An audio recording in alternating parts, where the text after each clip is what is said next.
And welcome back. Well, if you're still working from home, it may be time to shake your lunch routine up. We've got some yummy options today for you. Kate Luloff is back from Jones Dairy Farm. She's got 3 delicious lunch options with 1-star ingredient. My favorite, it's Canadian bacon. Good to see you, Kate. Canadian bacon. Nice to see you too. I love it. Okay, so what are you making today with my favorite meat from Jones Dairy Farm? You were in mind for sure for these recipes. So we're showing you how to do 3 different recipes, especially a lot of people are still working from home. They're all quick, using the Canadian bacon, which you mentioned is your favorite. It's one of my favorites. It's fully cooked and can be eaten right out of the package. So I'm going to make a pear, pig, and fig panini. So I'm going to show you how to make that so that it can brown while we're talking about the other 2 recipes. Yeah, you got to say that fast like 5 times. Pear, fig, and pig. Right. So I just started with 2 slices of a hearty bread. You want something that's going to hold up well in the panini maker. So I've got 2 slices of bread, buttered, one on each side. And I'm going to put butter side down. We're just going to build our panini here. So I've got our Canadian bacon. Yum. I'm going to put two slices down. Okay. And then just before, you don't have to grill it, but it just adds a little bit of extra for the sandwich. I took a pear and sliced it and grilled it on the panini maker. So we've got some grilled pear. Ooh. Do they caramelize at all when you do that, or not quite on it? It did. Oh, yep, yum. A little bit. The sugars in the pear will start to caramelize. It gives it that little bit of nice crunch, brings out the extra sweetness. And then, again, this pairs really, really well together. So we're using brie cheese. That's one of those that pairs just perfectly with the pear. So gooey. Pairs with the pear.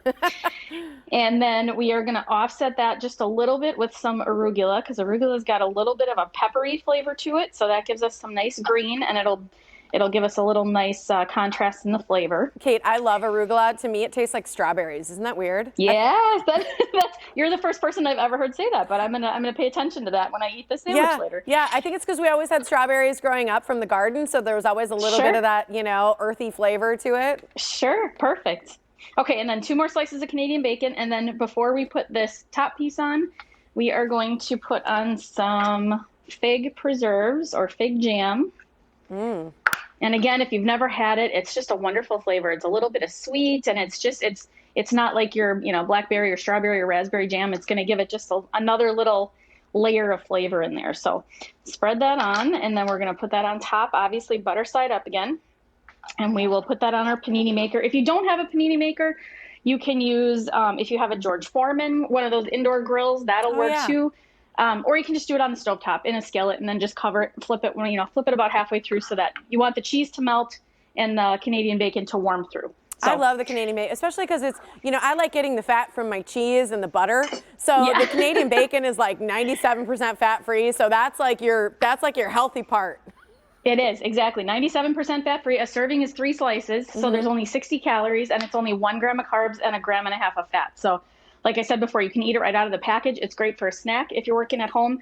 We're using it obviously for a hot sandwich, but then we've also got 2 other options here that I can tell you about while this is browning. Please do. So we have a green salad and we have a warm pasta salad. So the green salad is one of those things. Again, I have apples and pears on here. I actually diced those up last night, and I threw them in the fridge with a little bit of lemon juice so that they didn't brown. So these were cut up last night, and you see how fresh it still looks. So I think we're showing the pasta salad right now, but you're talking about a greens salad, right? The green salad, yep. Yeah. And I'll put it on this other camera here so you can maybe see it up close. There we go. So this is green salad. So whatever greens you have in your fridge, romaine or spring mix, whatever. And then I took some of the Canadian bacon out of the package. That looks good. And cut it up. And then I've got, again, the apple. I've got the pear. If you're doing the grilled pear, that's great on here too. You can throw that on here. And then I did a little sprinkling of Parmesan cheese. I threw some red pepper in there for a little extra crunch. Some cashews on top. And then I just mixed up last night, threw this in a little mason jar. This is just a homemade poppy seed dressing. So like 5 or 6 ingredients, super simple. Just mix it real good before you pour it on. And it's just a really easy homemade poppy seed. Some vegetable oil, a little touch of sugar, a little grated onion, salt and pepper. I mean, it's super simple. So homemade dressings are great. So much healthier than the store-bought stuff. So I love that you're showing a homemade recipe for that as well. And how about that pasta salad? Yes, so we'll show you this then too. So this pasta salad, again, last night I prepped a little bit. This one has roasted red onion, and roasted sweet potatoes, which seems like kind of an odd combination for us for a pasta salad, but it's so delicious. These flavors work so well together. So it's cooked pasta. Again, the Canadian bacon that I chopped up and diced, and I actually sauteed that in a pan with some leeks, cut up leeks. If you've never used leeks in a recipe before, definitely should try it. Is it just oniony or what?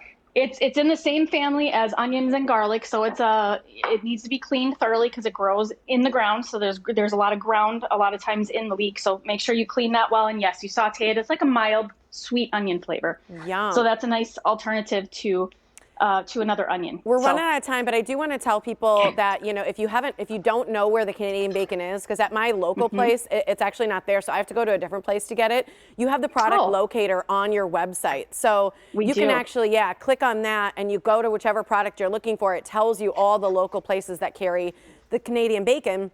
The Canadian bacon is not frozen.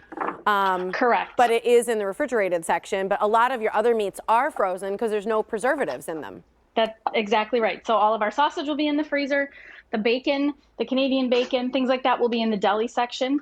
And yes, like you said, again, refrigerated or go to that product locator. One good thing to remember too, all of our products are certified gluten-free, and the Canadian bacon in particular, made from center cut loin, premium meat, no liquid smoke ever. It's just, you can definitely taste the difference. There's no fillers, anything like that. So pull that sandwich apart. Oh yeah. Oh my gosh, Kate. Can you get a good look there? Nice and close. You'll go even closer to that camera. Oh yeah, that looks good. Kate, so good to see you. Thank you for these fun recipes. That looks absolutely delicious. Now I'm starving. Thanks. Thank you. Thank you. All right, to find the recipe for that pear, fig, and pig panini, you have to say it 10 times fast before you can make it, as well as the pasta salad and the pear and cashew salad. Just check out the website, jonesdairyfarm.com, and that's where you're going to find that product locator too. So many more recipes as well.